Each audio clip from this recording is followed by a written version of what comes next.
that his envoy, Steve Witkoff, met with Russian President Vladimir Putin and described the meeting as pretty good. Here is what Trump said. It's going very well. I think Russia and Ukraine, I think they're coming along, we hope. They're fragile. He'll be calling me. They just left the meeting. I haven't been briefed yet, but I hear a pretty good meeting. He added that most major points had been agreed upon and urged both sides to meet again at high levels to finish it off and stop the bloodshed now. The Kremlin also confirmed the talks, calling them constructive and very useful. Putin reportedly discussed the possibility of direct talks with Ukraine. However, Ukrainian President Volodymyr Zelensky firmly rejected any proposal that involves surrendering Crimea. Speaking in Kyiv, he declared Crimea belongs to Ukraine. Our position is unchanged. He emphasised that only the Ukrainian people can decide on territorial matters. Zelensky acknowledged Ukraine lacks the military strength to retake Crimea by force, but called for sanctions, economic pressure and diplomacy once a total ceasefire is in place. Here is what Zelensky said. Наша позиція, вона незмінна, тільки український народ має право вирішувати, які території є українськими. Конституція України говорить, що всі тимчасово окуповані території, вони тимчасово окуповані. Вони всі належать Україні, українському народу. Україна не буде визнавати юридично будь-які тимчасово окуповані. Moving on now, and the World Bank is urging developing countries to act fast on trade.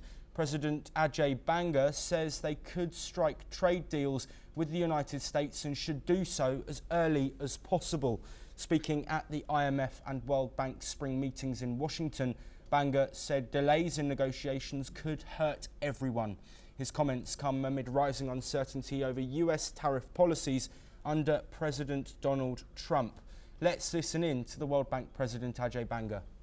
We've been saying to them is three things. First, you need to negotiate trade systems with the US at the earliest possible. If you delay, it hurts everybody. That, I think, is just practical advice. But the second part of it is, if you look at the history, the US actually has the lowest tariffs of any country in the system. And you'll find the developing world tends to have higher tariffs than the developed world on the whole.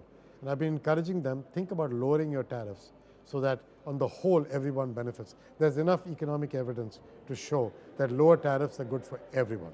So that's the second thing we're encouraging them. Third thing is encouraging them to do more trade among them.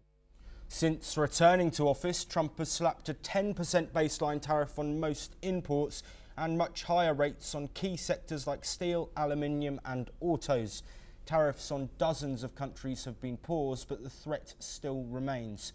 Trump insists the measures are aimed at getting fairer terms for American businesses, especially with China. But the back and forth is rattling markets and worrying investors.